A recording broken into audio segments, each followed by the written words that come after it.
पावन दिन प्रारंभ हो चुका है और हम सब एक बार फिर से हरि कृपा से आध्यात्मिक उड़ान भरने के लिए सत्संग का सहारा ले रहे हैं।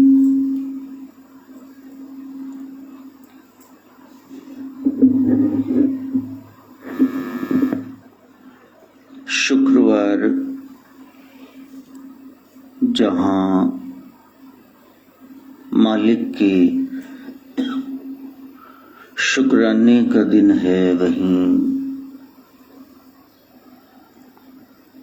अपने ओज को तेज को संभालने का दिन है।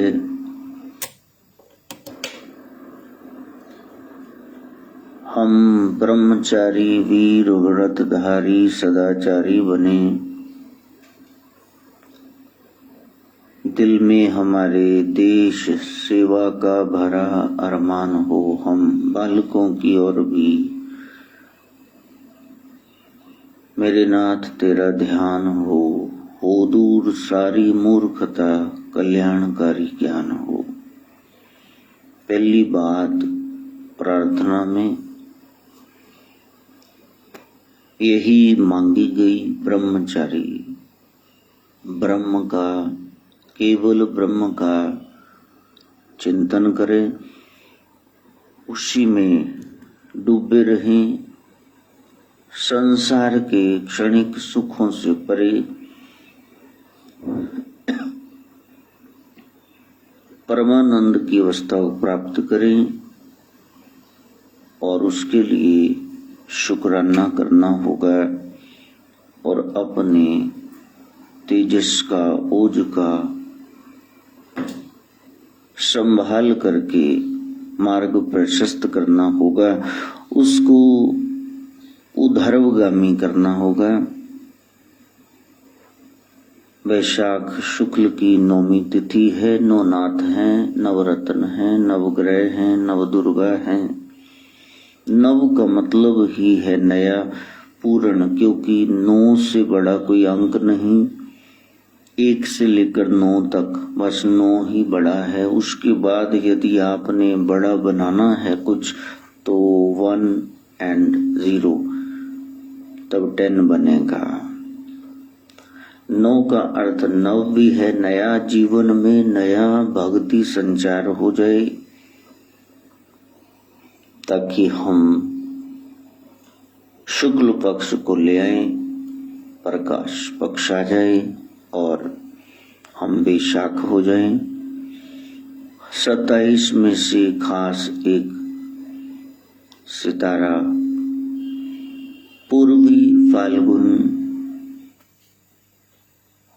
फाग का मतलब ही रंग है, बस रंगा जाए ये तन मन उस प्रीतम प्यारे के रंग में।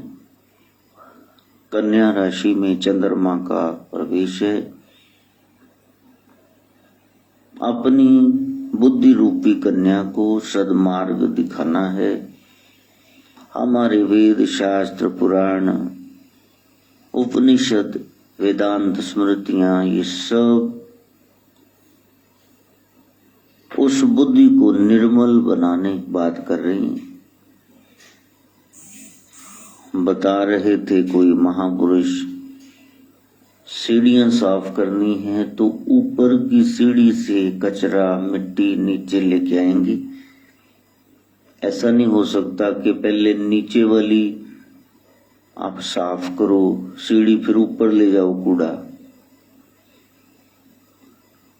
यदि दिमाग सेट है तो देखना, सुनना, बोलना, स्पर्श पाना, हाथों से कार्य करना, दिल में कोई भाव लाना, कदमों से कहीं जाना, ये सब शुभ मंगलकारी हो जाए। पहले दिमाग तो सेट करो। निर्मल मन जन सो मोहि पावा, वहां निर्मलता आ जाए, बुद्धि का शुद्धिकरण हो जाए। और purgatory place for the purification of mind and soul, वो कहाँ है? वो है सत्संग। और वो कौन सुनाएंगे? गुरुदेव। इसलिए अपना एक मार्ग आप चुन लो और मैं बताए जा रहा हूँ श्रेष्ठतम मार्ग। देखो बाकी मार्ग भी अच्छे हैं, बहुत अच्छे हैं, लेकिन उनमें लुभावनापन ज्यादा है। कहीं न कहीं आप भटक जाओगे, कहीं न कहीं आप राजसी और तामसी भक्ति में प्रवेश पा जाओगे। और कोलाचार को देख लो तो वहां तो ये मुद्रा, वज्रायन मार्ग को देख लो, मदिरा, मच्छी, मैथुन, मांस, ये सब सरेआम चलते थे। और सदगुरु गोरखनाथ ने उनका सही अर्थ बता करके मार्ग बताया लोगों को। हर युग में वो सहायी होते हैं, वो सहायता करते हैं। धर्म संस्थापनार्थाय संभवामि युगे युगे। जब लगता है कि अब धर्म सच में संकट में है तो वो खुद ही रक्षा के लिए आते हैं, किसी को भेजते नहीं हैं, वो खुद ही आ जाते हैं भारत भूमि पर और वो सुधार करते हैं समय समय पर। वो अव्यक्त व्यक्ति बन करके आ जाता है, वो अदृष्ट शक्ति दृष्टिगोचर हो जाती है। हमने यही देखना है कि उस साधना को कैसे अंजाम तक पहुंचाएं। आज श्री हरि जयंती है, आज आतंकवाद विरोध दिवस है। जो आतंकित कर रहे हैं, परेशान कर रहे हैं, भीतर बाहर के जितने भी दोष हैं उनको हमने दूर करना है। और उसके लिए बताया मार्ग कि आप शुरुआत कर दो। हो गई है शुरुआत, हम नाथ होने जा रहे हैं। पहले निडरता आ जाएगी, फिर आप जुड़ने का प्रयास करेंगे सिद्ध होकर। इस तरह नाथ सिद्ध योगी वो परंपरा है। नाथ होना है तो सीधे होना पड़ेगा, जुड़ना पड़ेगा और उसके लिए डर निकालना पड़ेगा। तो एक सीरियल आ गया, ओगड़, उसके बाद सिद्ध, फिर योगी और फिर नाथ। जब नाथ होने को हुए तो पाप से अत्यंत ग्लानि होनी शुरू हो गई। आपको पाप अच्छा ही नहीं लगता, ना उसकी चर्चा, ना उसका चिंतन, वो देखने की बात ही, करने की तो बात ही छोड़ दो। धर्म के प्रति ना बूझने वाली आपकी प्यास जग जाती। शबरी मैया बूढ़ी हो गई, बचपन में आई थी, वही सारी जवानी मतंग ऋषि के आश्रम में काट दी। गुरुजी तो चले गए और बता गए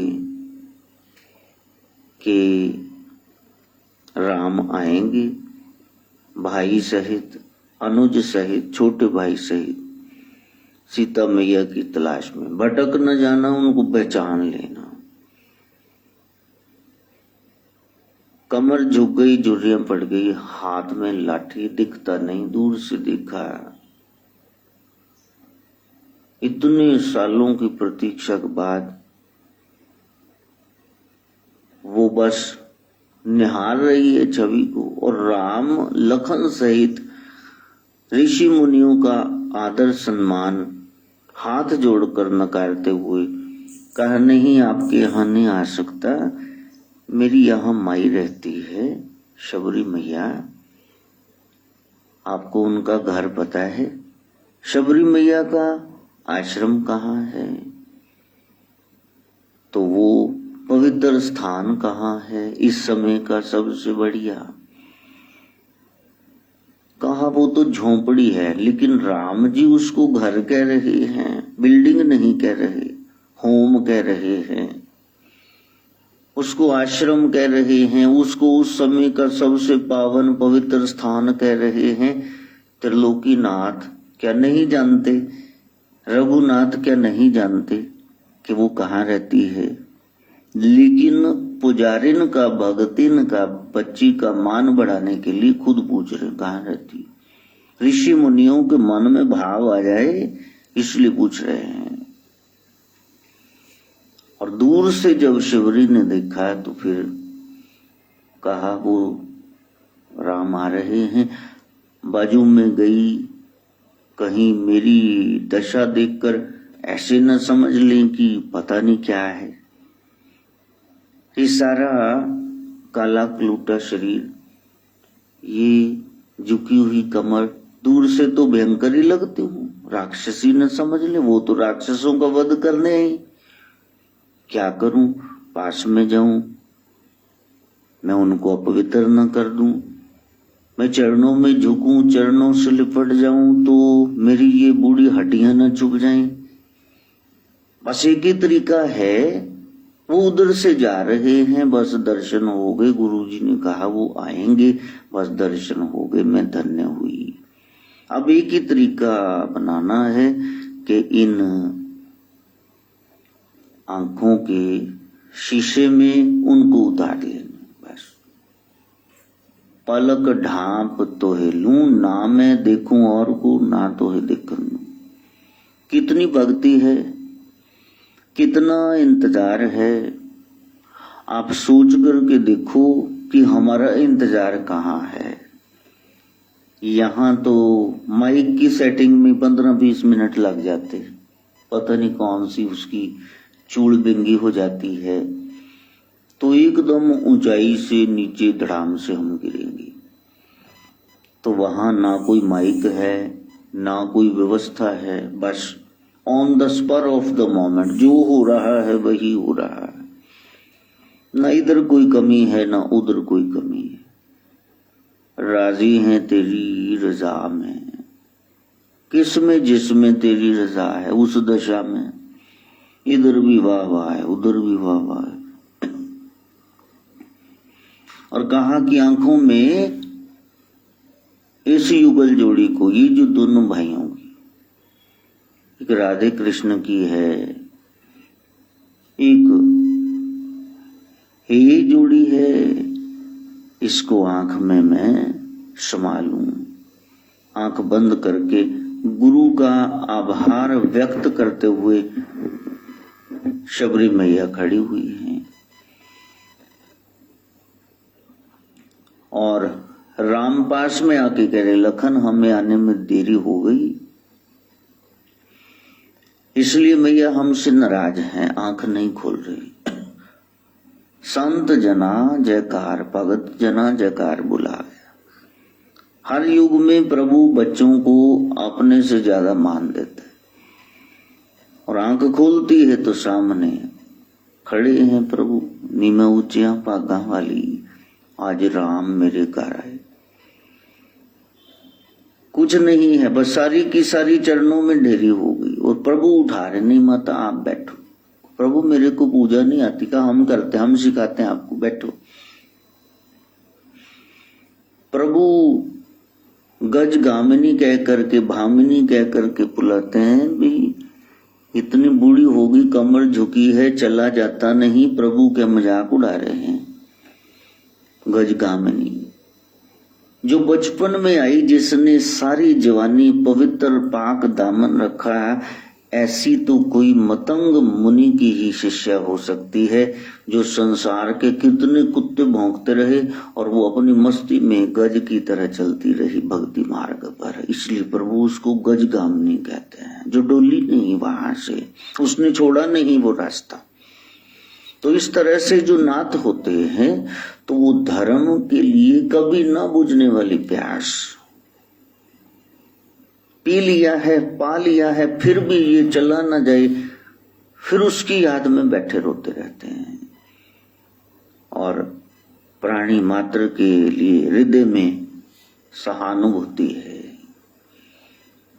और उन्होंने जीवन का सबसे महत्वपूर्ण काम कर लिया, लिस्ट बना रही, प्रायोरिटी लिस्ट, सेकेंडरी काम बाद में करेंगे, ये भक्ति का काम पहले करेंगे, उसी का चिंतन बस।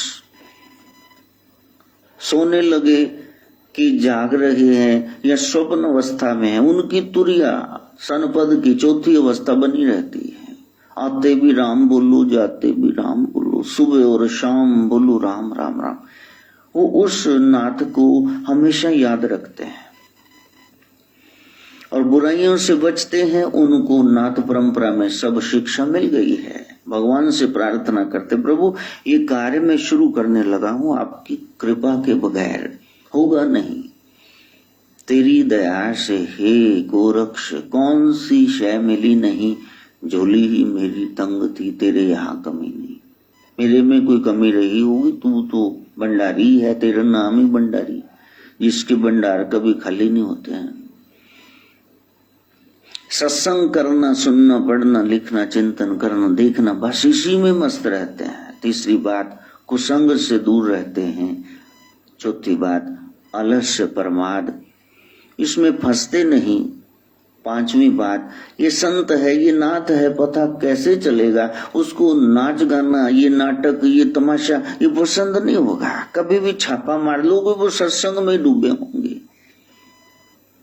ये नहीं वो पंजाबी गाना सुन रहे वहां बैठ करके। पंजाबी गाने भी अच्छे हैं, लेकिन वो दिल बहलाने के लिए नहीं है। यदि कहीं सुन भी रहे हैं तो फिर उनका ध्यान उधर चला जाएगा, क्योंकि अब उनका इश्क वो सच्चा हो गया है।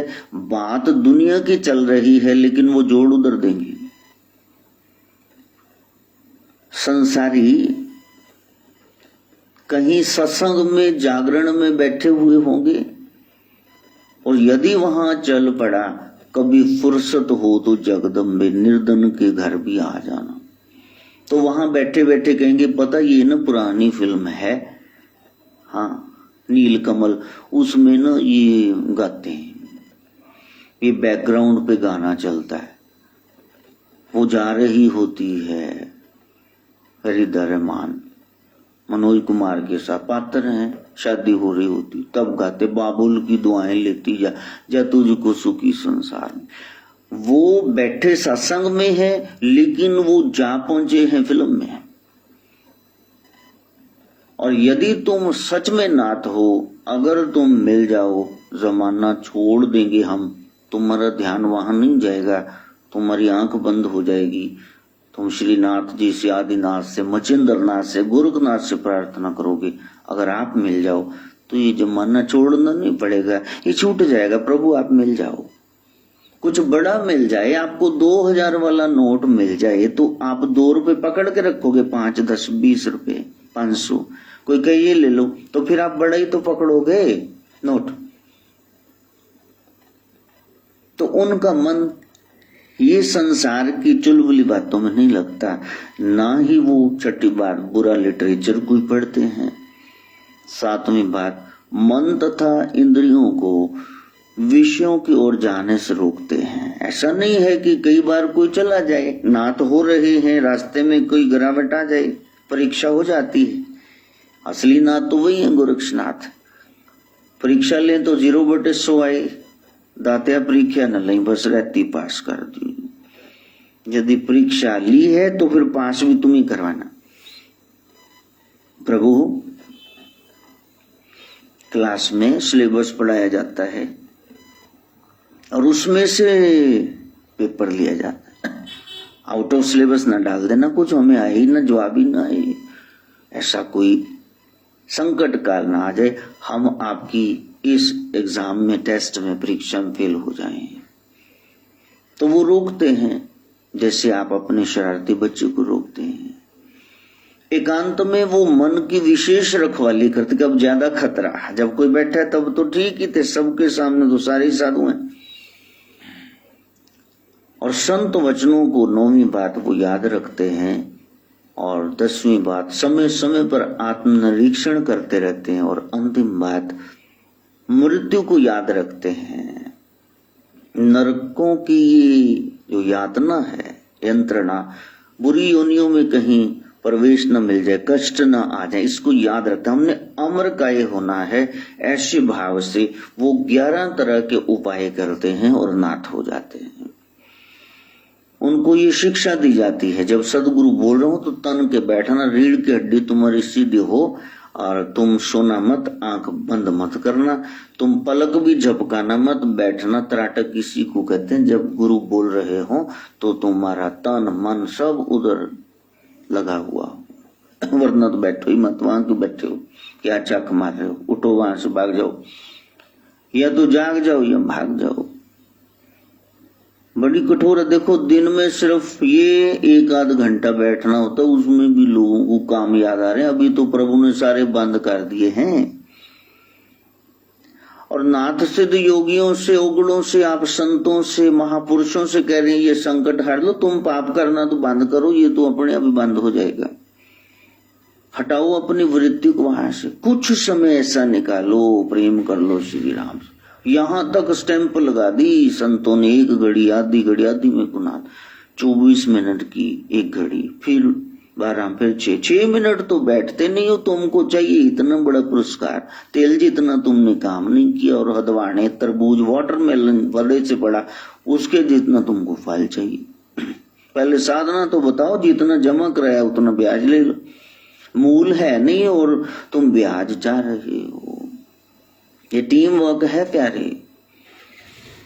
इसके लिए बैठना, क्योंकि तुम बैठ सकते हो। दुकानों पर तुम बैठे हो, गोदामों पर तुमने रातें लगाई है, फैक्ट्री होजरी में तुम रिश्तेदारों के यहाँ गए हो, महबूबा घुमाने तुम 3-3 घंटे शो में बैठे रहे हो, एक दूसरे का मुंह ताकते हो। मैं बताता हूँ कहाँ कहाँ बैठे हो, तो यहाँ क्यों नहीं बैठ सकते? यहाँ भी बैठो। ये सब करते करते 11 नियम पालते पालते कहीं सूक्ष्म अहंकार न हो जाए, इसलिए वो उस दीना बंधु की शरण में रहते हैं। गोरक्ष जय जय मछिंदर जय जय, गोरक्ष जय जय मछिंदर, गोरक्ष जय जय मछिंदर जय जय, गोरक्ष जय जय मछिंदर जय जय, योग रमण शिव गोरक्ष जय जय, योग रमण शिव गोरक्ष जय जय। उस साधकों को कहते हैं अपनी कमाई का 10वां हिस्सा, 16वां हिस्सा दान करो, इससे कमाई की शुद्धि होती, बरकत बनी रहती है। और खुद उनके पास यदि किसी ने 100 चढ़ा दिया तो 90 आपके कल्याण में लगा देंगे। वो 10 भी कल्याण में लगाएंगे, लेकिन उसको रख लेंगे कहीं कोई जरूरत पड़े तो। संसार से गुरुमुख उलट रीत चलते हैं, वो संसार के मूल प्राणी उनकी नकल नहीं करते। मूर्ख कौन है? नाथ जी बताते हैं मूर्ख कौन है। मूर्ख के 12 लक्षण बताए गए। पहली बात, जो प्रभु को भूल गया, उसके जैसा मूर्ख कौन है? ये मूर्ख है। इसलिए कोई प्रभु के बारे में टिप्पणी कसे, वहां से हट जाना, उसके साथ बात ही ना करना, हो सके तो संबंध ही तोड़ लेना, तो छोड़ दो। कैसे कैसे चलेगा? वो चलाएगा ना जिसके लिए तोड़ लिया संबंध। जाके प्रिय न राम बदेही तजिए ताही कोटि बैरी सम यद्यपि परम स्नेही। तुलसी लिख रहे हैं मीरा को, जिसके हृदय में राम के प्रति प्रेम नहीं है, कितना भी सही उसको छोड़ दो, तुम्हारी दुर्गति होगी, वरना छोड़ दो उसको। छोड़ते क्यों नहीं? दुर्जना परिहर्तव्य विद्या अलंकृतोपि सन मणिना भूषिता सर्पा किम सौ न भयंकरा। दुर्जन को छोड़ दो, कितना भी धनाढ़ हो, पढ़ा लिखा हो, मणि वाला सांप, मणि सबसे कीमती है, नागमणि, कुछ भी इच्छा हो वो पूरी कर दे। तो सांप के पास वो है तो आप हाथ में लाने चले जाते हो कि आओ जी जनाब जी, उसके तो हाथ ही नहीं। वैसे भी कोरोना काल में लाने ही नहीं चाहिए, दूर रहो। जैसे मणिधर सांप से डर बना रहता है, दुर्जन भी किसी दिन जहर भर देगा जीवन में, उससे दूर रहो। भगवान को भूलना यही विपत्तियों को आमंत्रित करने की बात है। दूसरी बात, मूर्ख कौन? जो समय की कीमत नहीं समझता। Time is money, cash it. जब समय था तब किया नहीं, बाद में रो रहे हो। पेपर दे दें ची इन्होंने उठ के पढ़ना, लोगों ने पढ़ना ही छोड़ दिया। कहा कि 10वीं भी होगी, सब हो गया, हमें भी ऐसे ही पास कर देंगे। +2 वाले इस आस्ते बैठे हुए न हो भी हूं केड़ा पेपर होने हैं, चलो ये हो गए फिर की करोगे। तो तीसरी बात, अपने आप को बड़ा मानना, ये मूर्ख की निशानी है। अहम मूर्खता की है निशानी, ये नहीं भाती तुम्हें भवानी। एकांत में कोई बात कर रहे हैं, बीच में घुसड़ जाओ, ये चौथी बात है मूर्खों। कोई बोल रहा है सियाना, ये बीच में बोल रहे हैं। गुरु बैठे, चेले बीच में अपनी दलीलें देने लगे। तू कहां से फुदक के आ गया? बैठ साइड पे। उन्होंने कहा बाहर जाओ, कहते नहीं हम यहां बैठे, कर लो बात, क्या प्राइवेट बात करनी। नहीं तो कान लगा के सुन रहे अंदर से भी हम बाहर क्या चल रहा। ये है मूर्खता की निशानी। वो बेचारे कोई प्राइवेट बात कर रहे हैं, किसी की कोई समस्या ही होती, तुमने बाद में मजाक उड़ाना है। तो बड़ों से दिल लगी करना, बड़ों के सामने तो अदब से बैठना चाहिए। मूर्ख की निशानी है कि बड़ों के साथ भी मजाक करता रहेगा। छठी बात है, हैसियत से ज्यादा खर्चा करना। 2 रुपए जेब में नहीं है, ये 200 अप्योदा पोत खर्च के भी आ गया। उधार चक लिया, चोरी कर ली, भीख मांग ली, बस ये कर दिया इसने। जरूरत नहीं थी, खर्चे इन्होंने बढ़ा रखे हैं। आमदन है नहीं तो पहले खर्चे फालतू के काम कर दो, सब सेट हो जाएगा। हम राजाओं जैसा जीवन जीना है तो फिर ठीक है, फिर तानों का जहर पीना है, पियो, फिर बोलेंगे लोग। सभा में ऊंची जगह बैठने का प्रयास करना। कई बार सत्संग होता है तो लोग बैठे होते हैं, वो भीड़ नु चीड़ दिया हुई बीवियां ठप देनी अगे आके बह जाएंगी भी तू की लल्लर लाए, तू फर्स्ट कम फर्स्ट सर्व्ड, पहले आओ और पहले आसन प्राप्त कर लो।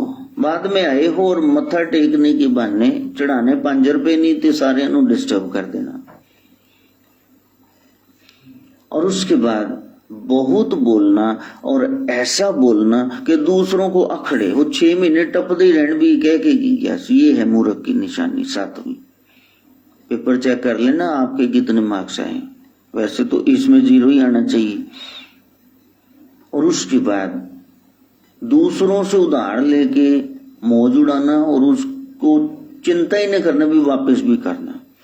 वही बेचारा कही जो दे दे, वो दे दे, वही कदों देना पैसा मेरा, दे देंगे जी, दे देंगे लो। तो वो मूर्ख की निशानी 9वीं बताई गई। नाथ जी बता रहे हैं 12 निशानी मूर्खों के लक्षण बता रहे गोरखनाथ। भर्तृहरि शतक में भी यही लक्षण बता दी गई। जो गुरु से सीखा वही तो आगे बताएंगे, अपनी तरफ से क्या ऐड करेंगे हम। तो किसी के भोजन में बगैर न्योते के जा धमकना। ब्याह किसे दा हो रहा सी, उत्थे एवं खा पी के आ गए, बुलाया भी नहीं, चलन ही फड़ लिया। अगले भी देखी जाते भी शायद कुड़ी वालियां वालों आया हो, बाबू शायद मुंडे वाले हुण इन्ना सज के गए ने, कोई कलर भी नहीं हिला सकता भी कितों आए बाबू जी, कितने कार्ड तुहाडा इनवाइट किया सी। तो ये मूर्खों की निशानी, जो अपने आप को बड़ा समझदार समझ रहे हैं। अतिथि होकर के घर के मालिक पर हुकूमत चलाना। आज चने धर लो जी, आज राजमा चावल कड़ी चावल बना लो जी, साग मिल जाता है इस मौसम ला। दस ਉਹ ਵਿਚਾਰੇ ਆਪ ਮੂੰਗੀ ਮਸਰੀ ਖਾ ਰਹੇ ਨੇ ਤੇ ਇਹ ਪਿਓ ਦਾ ਪੁੱਤ रोज ਉਹਨੂੰ 5 स्टार होटल ढाबा ही बना के बह गया। तो ये मूर्खों की निशानी है। साधु स्वादु नहीं होता है।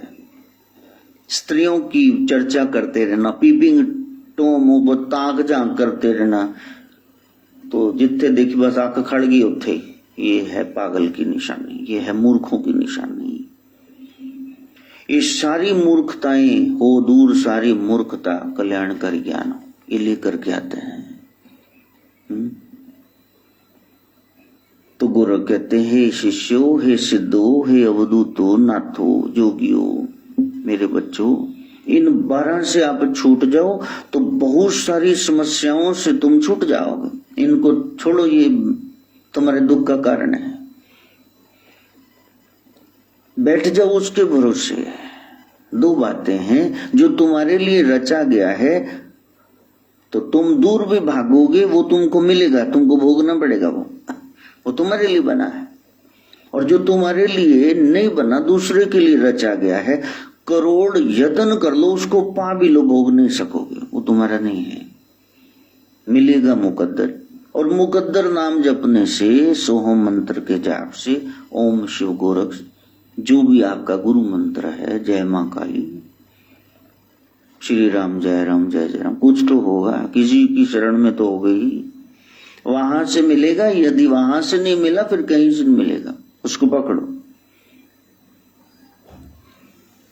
नाथ कौन है? जिसको शोक नहीं, चिंता नहीं, भय नहीं, उद्वेग नहीं, एकदम काले पै जाना, मोह नहीं, क्रोध नहीं, ये 6 से जो मुक्त है, ऐसा मुक्त ही नाथ है। उसको पता है जहां ईश्वर की चर्चा हो रही है वही स्वर्ग है, और जहां विषयों की चर्चा हो रही वही नरक है। अब देखो कहाँ रहना है आपने, स्वर्ग में रहना है कि नरक में रहना है? नरक में रहना तो करो फिर संसार की बातें। मनुष्य शरीर की शोभा वो विषय भोग नहीं है। ये संपदा तो तप के लिए, ज्ञान भक्ति के लिए, धर्म के लिए, मानव प्रेम के लिए मिली। हर्ष के साथ शोक है, और इसी तरह आपको फ्री माइंड हो तो भय है, प्रकाश है तो छाया है साथ में। दोनों जिसकी दृष्टि में समान है, सुख दुख उसने सम कर लिए हैं, वो नाथ है। नाथ कौन है? गोरक्ष कहते हैं दूसरों के परमाणु अणु का भी कितना छोटा हिस्सा, अणु छोटा से छोटा कण, उसका भी छोटे से छोटा कण, परमाणु जितने अपने दोष उसको पर्वत समान लगते हैं, और दूसरों के बड़े बड़े दोष वो इग्नोर कर देता है, वो है मेरा नाथ। वो देखता ही नहीं। अवगुण को न चितारे, मिठ बोलड़ा जी हर सजन स्वामी मोरा। क्रोध, दुष्कर्म, कृपणता, असत्य, ये जीवन में लोगों ने ढाल लिए। इनकी जगह जिसने क्षमा करना सीख लिया, सदकर्म अपना लिए, वो कृपणता, कंजूसी नहीं, उदारता में बस विश्वास रखता है, वो सत्य का मार्गी है। ऐसा मेरा नाथ है, उसको मैं निहारता रहता हूं। जो निस दिन निहारत गोरख को, उसको फिर गोरख निहारत है। फिर एक दिन ऐसा आ जाता है जब सदगुरु गोरखनाथ समाधिष्ट हैं, वो आधी आंख खुली आधी बंद, फिर पूरी खोल लेते हैं आंख कि ये मेरा बच्चा है, इसने मेरे लिए सब कुछ त्याग दिया है, विराग में है, बिगा हुआ है, अब मैंने इसकी संभाल करनी जैसे माँ बच्चे की संभाल करती। सच्चे साधु बनो। सच्चा साधु कौन है? मन पिस करके चले हुए कपड़ छान के ते मैदे की भांति हो चुका है, उसमें गर्भ की एक भी किरकिरी नहीं रही, इतना ज्यादा मुलायम हो गया। छान बुरा है ही नहीं, बीच रोड कंकड़ पत्थर मिट्टी है ही नहीं, वो छन गया, गुरु के अनुसार ढल गया। वो मेरा नाथ है। वो कैसे नाथ होते हैं?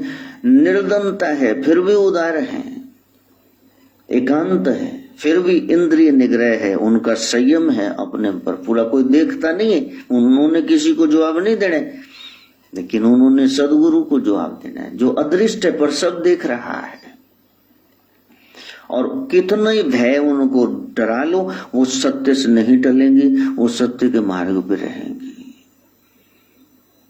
जो कोस रहा है उनको, उसको वो नहीं कोसते हैं। यदि कोई उन पर क्रोध भी कर रहा है, उनको पता है कि मेरे नाथ जी ने समझाया है, क्रोधी के श्राप में भी आशीष है, उसको बोलने दो, उसके शुभ कर्म लुट रहे हैं। तुम सच्चे हो ना, तुमको किसी ने क्रोध में कह दिया जब बेड़ा घर को, तो तुम्हारा तर जाएगा, उसका तो डूबेगा। फिर निंदक डूबे हम उतरे पार, निंदो निंदो मोको लोक निंदो। इंद्रियों की चंचलता ही आत्मा का बंधन है और इंद्रियों को वश में करना यही सच्चा मोक्ष है, यही मोक्ष की प्राप्ति है। और उसके लिए नाथ जी क्या करना चाहिए, उसके लिए मार्ग क्या है? कहा उसके लिए तो यही मार्ग है, वो मार्ग है हमारा नाड़ी शोधन का। नाथ सिद्ध योगी नाड़ी शोधन करते हैं, और जो इड़ा पिंगला नाड़ियां हैं,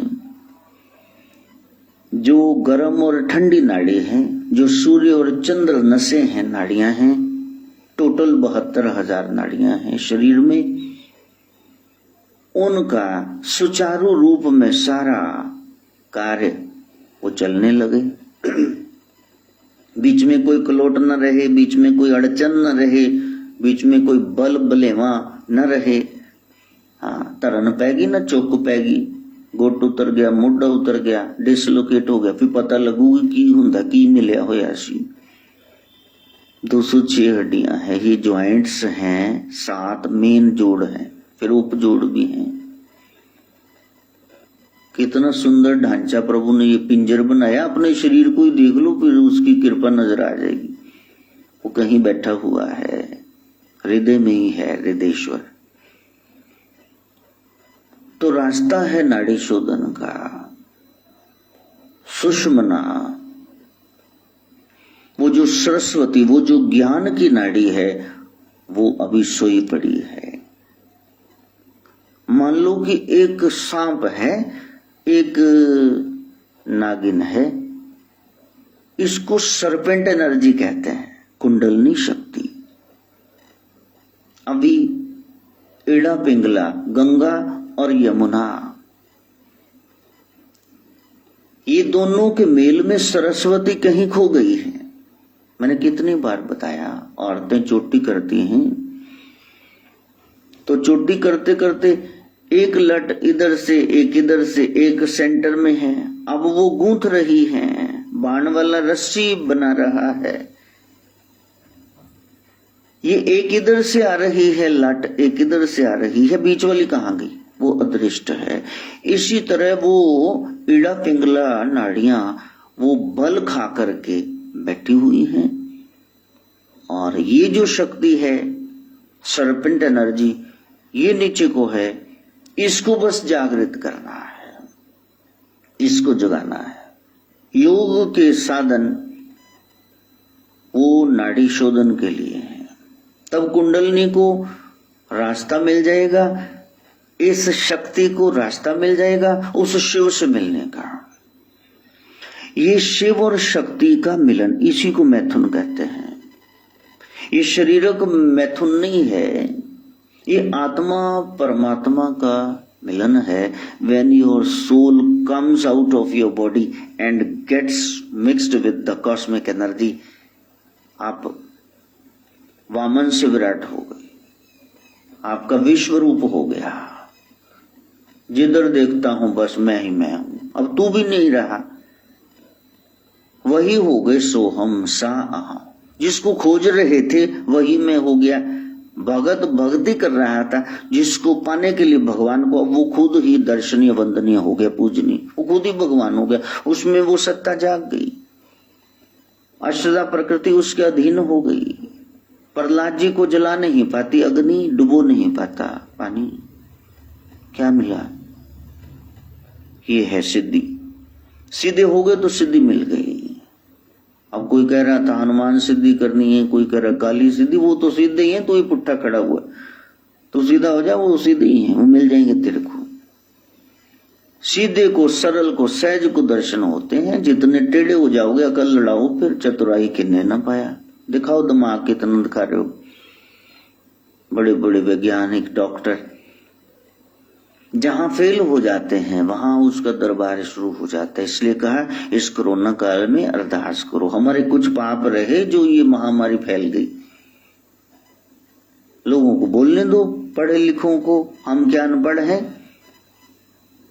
हम भी बोल रहे हैं वो सत्य, उसको जानो, उसके आगे अरदास करो।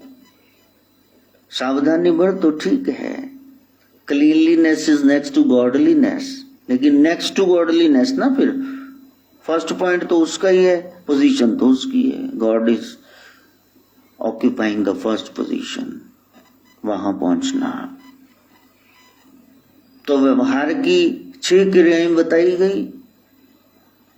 नीति है, नाक में डोरी लेके दूसरे में से निकालते, बड़े योगिक क्रियाएं हैं नाड़ी शोधन के। और धोती है, 15 हाथ कपड़ा लेके 4 इंच चौड़ा, फिर सारी आंतड़ियों में से निकाल करके कितने दिन लग जाते, कई बार 18 दिन लग जाते उसको करते हुए। नाड़ी शोधन करते हैं। नेति, तोती, बस्ती, नेवली, न्योली क्रिया, त्राटक और कपाल भाती। हाँ, तो ये करते करते करते करते फिर नाड़ी शुद्ध हुई और फिर अपने आप वो अवस्था आ गई, श्वास चढ़ गए ऊपर और जीभ, उसका अभ्यास इतना हो गया, अब हमारी वामसी आती है, जीभ निकाल के नाक के भी ऊपर यहां तक लगा देती है। और सिद्ध पुरुष ऐसे ऐसे पड़े हैं, वो जीभ निकाल के मस्तक यहां भ्रू के मध्य लगा लेते हैं जीभ।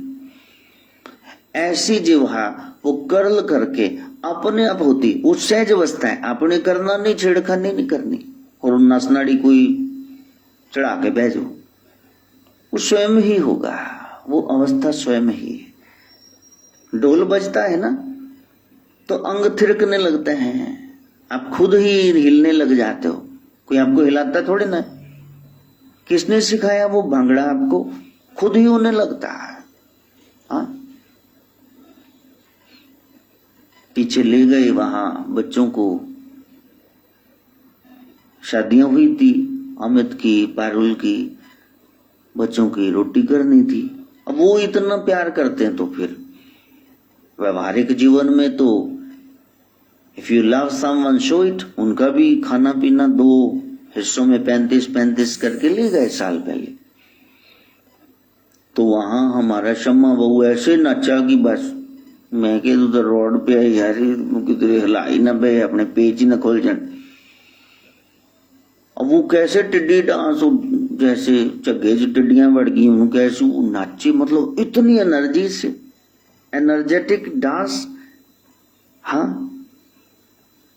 वो किसने सिखा दिया, कहीं ट्रेनिंग तो नहीं ली, म्यूजिक ने, उस माहौल ने आपको नचा दिया। इसी तरह जब नाद ब्रह्म भीतर प्रकट होगा तो ये सब स्वतः ही घटनाएं घटने लगी, तुमने थोड़े ना छेड़खानी करनी, वो खुद ही जीव कर्ल हो जाएगी। और गुरु के संरक्षण में ये क्रियाएं करनी चाहिए। आप मुहारे नहीं भजे फिरना, नहीं तो फिर गुरु ने भी जेल कराओ, महाराज इन्होंने सिखाया ऐसे। तो वो जैसे ही श्वास ऊपर गया और फिर वो जीभ कर्ल हुई, तालू के साथ लगी, नेजल कैविटी सब बंद हुई, नेजल पैसेज, नाक का रास्ता बंद हो गया, श्वास ब्रह्मरंध्र में जाने के लिए तैयार, भ्रुकुटी में टिक गई। और दुनियावी सेंस में देखो तो ये मर ही गया, इसमें तो नहीं चल रही नस, कोई हृदय, कोई नाड़ी नहीं चल रही, पावर कट हो गया, करंट वहां तक रह गया। और फिर वो रस टपकने लगा, वो नाद प्रकट हुआ, जिस रस को, जिस नाद को सुन करके फिर मन मस्त हुआ, अब क्यों डोली। लेकिन उस कुंडलनी को झटका देकर जगाने के लिए फिर प्राणायाम की जरूरत है। पतंजलि ने तो वही बताया, यहाँ तो अनेक विधियां सदगुरु गोरखनाथ ने बता दी। इतना बता दिया कि बस लोग कहते रोज ही बदल देते महाराज मेथड। आज के गुरु लोग तो क्या सिखाएंगे। खैर, बहुत नेक काम कर रहे हैं भाई, किसी का चुराया हुआ ही बोल रहे हैं पर सिखा तो रहे हैं। सबको वंदन है, सब अपना अपना प्रयास करो, लगे रहो, कहीं तो पहुंचा ही दोगे। +2 पढ़ा हुआ टीचर 5वीं तक तो पढ़ा ही सकता है, 8वीं तक, 10वीं तक हो सकता है, +2 तक ही पढ़ा दे। जहां पहुंचे वहां तो पहुंचा दो। ये थोड़े ना सेवक का धन खा लिया, उसका प्रॉपर्टी हड़प ली, पहुंचा वो कहीं नहीं बेचारा। तो वहां पूरक है, श्वास अंदर रोका, कुंभक और बाहर निकला, रेचक श्वास अंदर गया सो, और जो अ की आवाज है सो, वहां भीतर कुछ रखे रुके, और फिर म, फिर वो बाहर आया। पूरक रुके और बाहर, सो अ और म। इस तरह से सोहम मंत्र का जाप होता है। कपालभाति बताई गई, भ्रामरी क्रिया, लोम विलोम ये बताई गई। सदगुरु गोरखनाथ ने हठ योग बताया। हठ, ह और ठ, ये सूर्य और चंद्र, ये इड़ा और पिंगला, ये गर्म और शीत ठंडी नाड़ी, दोनों नाड़ियों में संतुलन पैदा करना। वो ऐसे बल खा करके बैठी हुई है और वो उस सुषमना को जागने नहीं दे रही। ये बल हटेगा तो फिर वो यू टाइप जो तिलक लगाते हैं वैष्णव, और बीच में एक पैसेज है, खुला रास्ता तैयार हो गया। अब वो सुषमना, सोया मन, आत्मिक शक्ति, वो कुंडलनी जागृत हो जाएगी। वो जो ऐसे करके बैठी हुई थी, सिकुड़ी हुई, 3 उसके 3.5 बल पड़े हुए थे, अब वो ऐसे करके खड़ी हो जाएगी, और वो पूंछ के बल भी हो सकती है, शस्त्रार तक जा सकती है। तो ये बातों का विषय नहीं है, ये तो अनुभव की बात है कि आप करना चाहते हैं, दोनों में संतुलन हुआ तो फिर अब वो सर्पेंट शक्ति खड़ी हो गई और वो शिव से मिल सकती है। ये शिव शक्ति का मिलन है, जहां त्रिपुंड बनता है, 2 दल वाला, 2 पंखुड़ी वाला कमल, और वहां बिंदु का वो पात होता है। इसको मिथुन बोलते हैं, इसको मैथुन बोलते हैं, जब आत्मा परमात्मा मिल गई। अच्छा, आपका बच्चा है तो वो पढ़ता है, होशियार है, आपने ट्यूशन भी लगा रखी है, तो जब रिजल्ट आया तो अखबार में आप वैसे ही ब्रश कर रहे थे, अखबार उठाई तो देखा वो तो टॉप कर गया, बोर्ड, यूनिवर्सिटी। तो अब आपको बोलो क्या अनुभव हुआ, क्या अनुभव हुआ? वो खुशी आप कैसे बताएंगे कि आप कितने किलो खुश हुए, कितने इंच खुश हुए, बताना जरा। नहीं बता सकते हैं। ये कितने लीटर खुश हुए जी, आप नहीं बता सकते हैं। इसी तरह वो अनुभूति है, जैसे गूंगे ने गुड़ खा लिया, अब वो कैसे बताए कि मैंने क्या चखा है, वो नहीं बता सकता। इड़ा से पिंगला में और पिंगला से इड़ा में जाओ, ये श्वास ऐसे चढ़ाते हैं और फिर इधर से निकालते हैं। इस तरह से गुरु के संरक्षण में, गुरु के सानिध्य में जब इड़ा पिंगला दोनों बैलेंस हो गई और कुंडलनी जागृत होगी, तब जोर का एक विस्फोट होता है, एक झटका लगता है, एक वाइब्रेशन पैदा होती है, उसी वाइब्रेशन से नाद प्रकट होता है, और यही नाद सारी सृष्टि का कारण है। इसी से सारा ब्रह्मांड उत्पन्न हुआ। 9 खंड जो आप देख रहे हैं ये सब उसी से आए। इस नाद को सुनते ही कुंडलनी जागृत हो जाती। हमने वहां तक पहुंचना है, वो गहरा विषय है, वो भीतर की यात्रा का विषय है।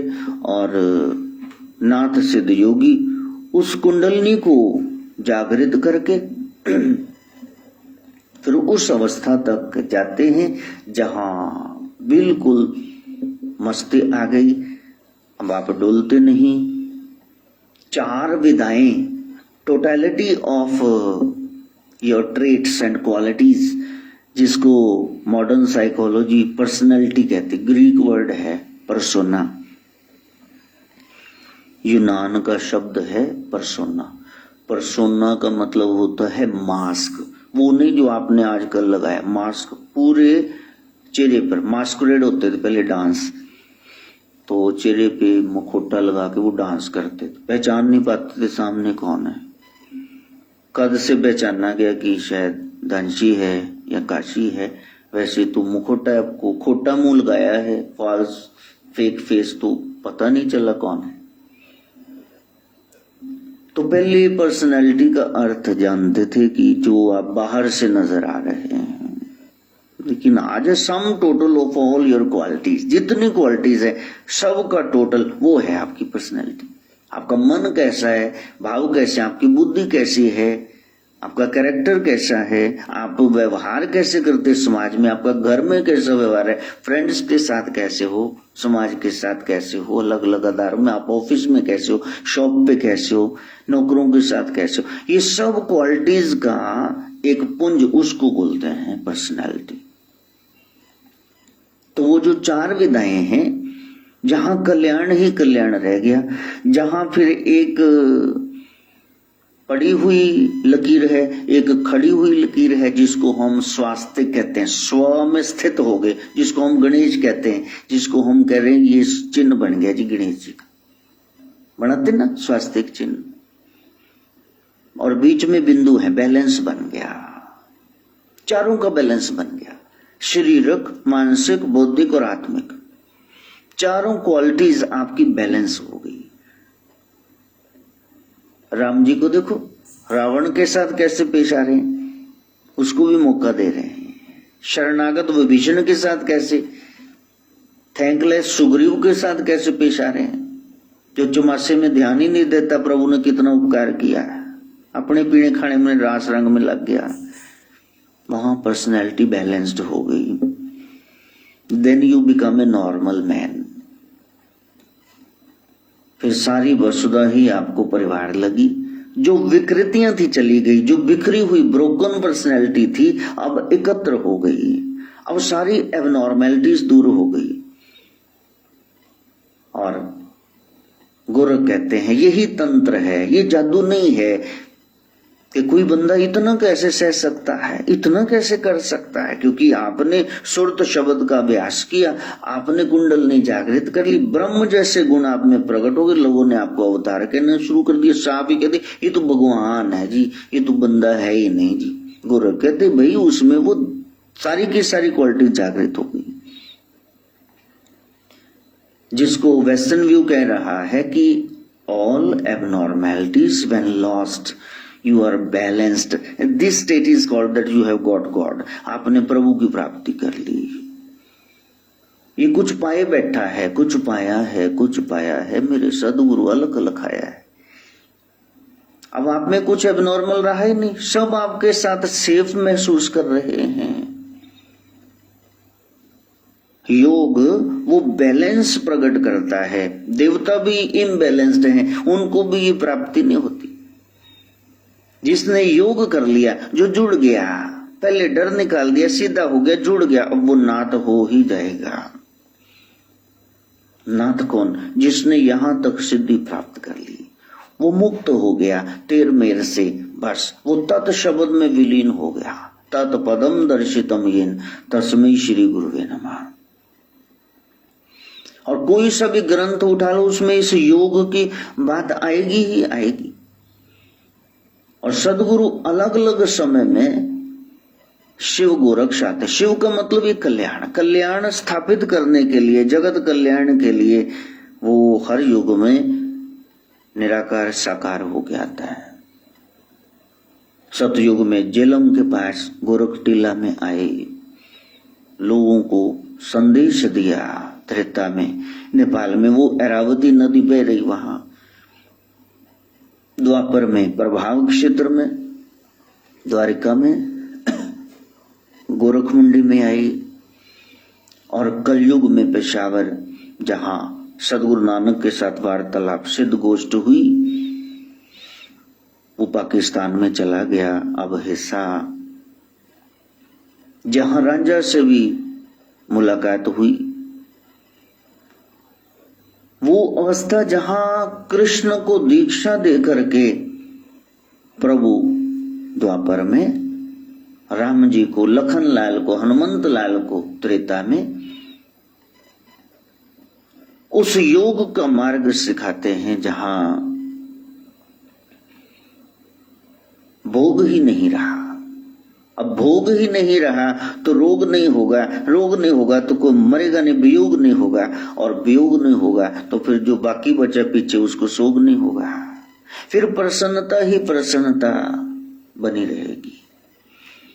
वो जो मार्ग है कर्म का, ज्ञान का, भक्ति का, उससे परे जाके एक समन्वय तालमेल करते हैं, एक दिव्य मार्ग बताते। कृष्ण कहां से सीखा? वो सदगुरु गोरखनाथ से। वो सदाशिव सबके आराध्य देव हैं,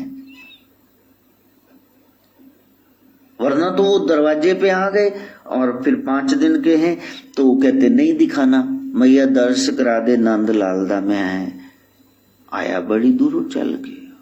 और माँ कहती कुछ भी ले लो, हीरे मोती पन्ने आटा, चलो दाल क्या। लेकिन बाल कृष्ण रोने लगते हैं कि महापुरुष सबसे ऊपर महायोगेश्वर दरवाजे पे आए और मेरी मर्यादा बोल नहीं सकता, दौड़ के इस्तकबाल स्वागत नहीं कर सकता, तेल नहीं चो सकता, पंखुड़ियां नहीं पिला सकता, तो मेरे नाथ दरवाजे पे आए, माता ने भगा दिए। और बालक के पास क्या, वो रुदन करने लगा, रोने लगा तो हाई नहीं सही हो, शाम मेरे नो जोगी नजरा ला गया। और फिर वो वापस बुला के लाते हैं और फिर शिव गोरक्षक बालकृष्ण को गोदी में उठाते हैं और चरण पकड़ते। तो माँ कहती ये क्या कर रहे हो, ये क्या कर रहे हो? माथा देखो, हाथ की रेखाएं देखो, छठे दिन पे छठी पे वेद माता सारा कुछ लिख देती है, तो वहां से पढ़ो। बाबा कहा नहीं मैया, इसके तो चरणों में है सब कुछ, सारे ग्रह नक्षत्र इसके चरणों में ही खड़े, वहीं प्रदक्षिणा कर रहे। वो ब्रह्म ज्ञानी को खोजे महेश्वर, क्योंकि ब्रह्म ज्ञानी आप परमेश्वर, वो कृष्ण में, राम में कहीं भी प्रकट हो जाए और वो हमारे आराध्य हो जाए और आप में भी हो जाए तो आप करो ना, ये विद्या ले तो रहे हो। जब प्राचीन हिंदी में आप देखो ये श है ना धनुष वाला, तो इसको ख पढ़ते हैं, लिखा श है, पढ़ते हैं ख। जैसे रचि महेश निज मानस राखा, ये राम कथा, ये पवित्र कथा, श्याम कथा, ये अमर कथा सदाशिव ने अपने मन में ही रच के रखी, बाहर प्रकट नहीं की। पाए सुसमय सती सन, अब वहां लिखा तो भाषा है लेकिन उसको पढ़ने भागा, मैंने बोल दिया, उनको सुना दी। जब अच्छा समय, राइट टाइम आया तो सदाशिव ने पार्वती को कथा सुना दी। यानी कि जो श है लिखते हैं प्राचीन हिंदी में, तो गोरखवाणी में, तो वहां उसको पढ़ते हैं खा।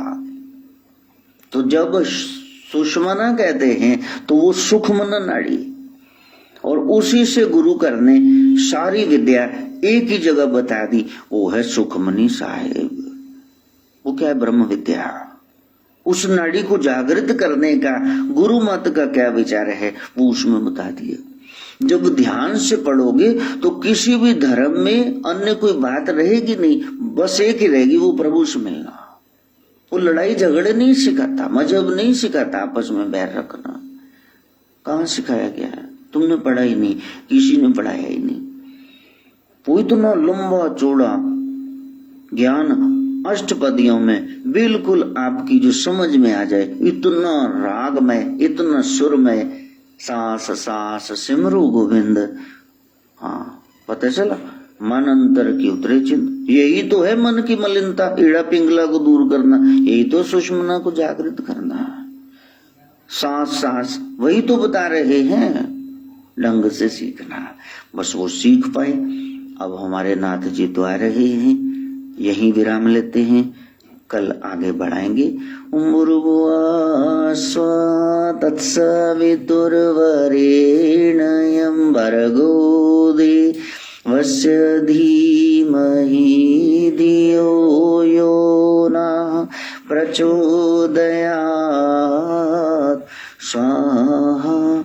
सर्वे भवन्तु सुखिनः, सर्वे सन्तु निरामया, सर्वे भद्राणि पश्यन्तु, मा कश्चित् दुःखभाग् भवेत्।